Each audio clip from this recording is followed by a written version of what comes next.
என்னை ஐரோப்பிய நாட்டுக்கு அனுப்புவதாக பத்மே கூறினான். இதற்காகவே அனைத்தையும் செய்தேன். செவ்வந்தி வெளியிட்ட மற்றொரு தகவல்.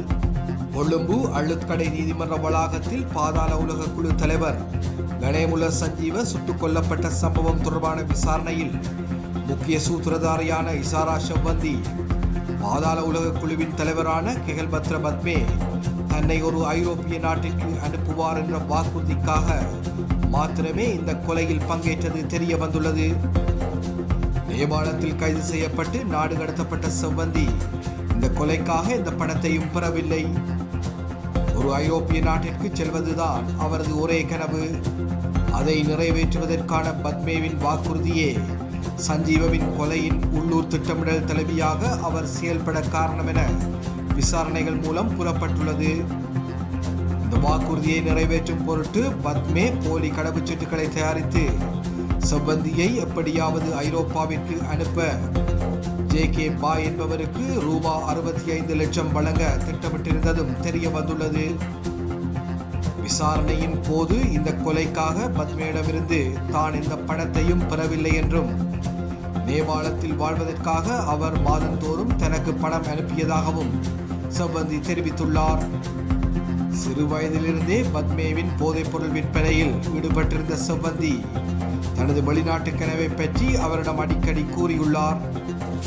அப்போது பத்மே, நான் உன்னை ஐரோப்பாவில் ஒரு நல்ல நாட்டிற்கு அனுப்புகிறேன், அதற்கு நீ எனக்கு ஒரு உதவி செய்ய வேண்டும் என்று அவரிடம் கூறியிருக்கிறார்.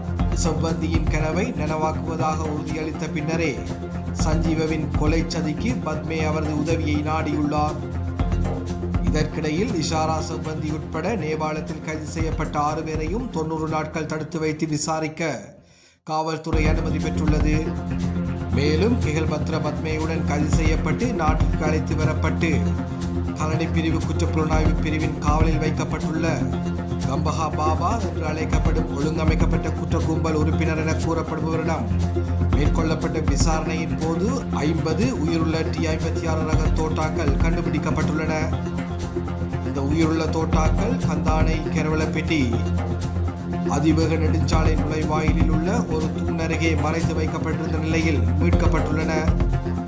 கம்பஹா பாபாவிடம் நடத்தப்பட்ட விசாரணையில் கம்பஹா உஸ்மன் என்பவரை கொலை செய்வதற்காகவே பத்மே இந்த தோட்டாக்களை வழங்கியுள்ளார் என்பது தெரிய வந்துள்ளது. இந்த தோட்டாக்கள் பெலிசர நீதிமன்றத்தில் சமர்ப்பிக்கப்பட உள்ளன. இதேவேளை செவ்வந்தியுடன் நேபாளத்திலிருந்து அழைத்து வரப்பட்ட தினேஷ் சாமந்த டி சில்வா எனப்படும் நுகேகொட பேபி என்ற பாதாள உலக குழு தலைவன் மேல் மாகாணத்தின் தெற்கு பிரிவு குற்றப்புலனாய்வு பிரிவினம் மேலதிக விசாரணைகளுக்காக ஒப்படைக்கப்பட்டுள்ளார். அவரை மேலும் விசாரித்ததில் நுகேகொட ஜம்புகஸ்முல்ல மாவட்ட பகுதியில் உள்ள அவரது வீட்டின் முன்னால் உள்ள பலாமரத்தின் அருகே மண்ணில் புதைக்கப்பட்டிருந்த வெளிநாட்டு தயாரிப்பான உயிருள்ள கைக்குண்டு ஒன்றும் 10 உயிருள்ள T56 ரக தோட்டாக்களும் மீட்கப்பட்டுள்ளதாக மேல் மாகாணத்தின் தெற்கு பிரிவு குற்றப்புலனாய்வு பிரிவு தெரிவித்துள்ளது.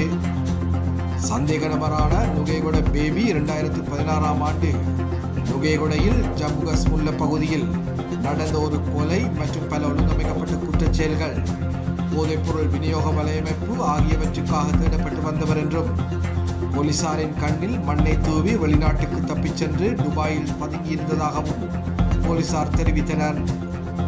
வெளிநாட்டில் பதுங்கியிருந்த அவர் தனது சகாக்கள் மூலம் நுகேகொட, விஜயராம, கொகுவலை போன்ற பகுதிகளில் பாரிய அளவில் போதைப்பொருள் கடத்தலில் ஈடுபட்டிருந்ததாகவும் போலீசார் தெரிவித்துள்ளனர். சில வருடங்களுக்கு முன்னர் கொகுவலை பிரதேசத்தில் நடந்த ஒரு கொலையை செய்துவிட்டு நாட்டிலிருந்து தப்பி துபாயில் மறைந்திருந்த போது கைது செய்யப்பட்டு இலங்கைக்கு அழைத்து வரப்பட்டு நீதிமன்றத்தில் ஆஜர்படுத்தப்பட்ட பின்னர் விளக்கமறியலில் வைக்கப்பட்டு பின்னர் பிணையில் விடுவிக்கப்பட்டார். எதிர்குழுக்களிடமிருந்து எழுந்த அச்சுறுத்தல்கள் காரணமாக அவர் மீண்டும் வெளிநாட்டிற்கு சென்று போதைப்பொருள் விநியோக வலையமைப்பை நடத்தி வந்தவர் என்றும் போலீஸ் விசாரணைகளில் தெரிய வந்துள்ளது. மேற்கு பிரிவு குற்றப்புலனாய்வு பிரிவுக்கு அழைத்து வரப்பட்ட சந்தேக நபரிடம் மேற்கொள்ளப்பட்ட விசாரணைகளின் போது கிடைத்த தகவலின் அடிப்படையில் அவர் 2வது முறையாக வெளிநாடு செல்வதற்கு முன்னர் ஜம்புகஸ்முல்ல மாவட்டத்தில் உள்ள தனது வீட்டின் முன்னுள்ள பலாமரத்தின் அருகில் வெளிநாட்டு தயாரிப்பான கைக்குண்டையும் உயிருள்ள தோட்டாக்களை ஒரு தகர பெட்டியில் வைத்து மெழுகு உரையில் சுற்றி மிகவும் பாதுகாப்பாக புதைத்து வைத்திருந்ததாக ஒப்புக்கொண்டதாக போலீசார் தெரிவித்துள்ளனர். சந்தேக நபரை நுகைகுடை நீதிவான் நீதிமன்றில் ஆஜர்படுத்தி 90 நாட்கள் தடுத்து வைத்து விசாரணை செய்ய மேல் மாகாணத்தின் தெற்கு பிரிவு குற்றப்புலனாய்வு பிரிவின் காவலில் மீண்டும் வைக்கப்பட்டுள்ளதாக போலீசார் தெரிவித்தனர்.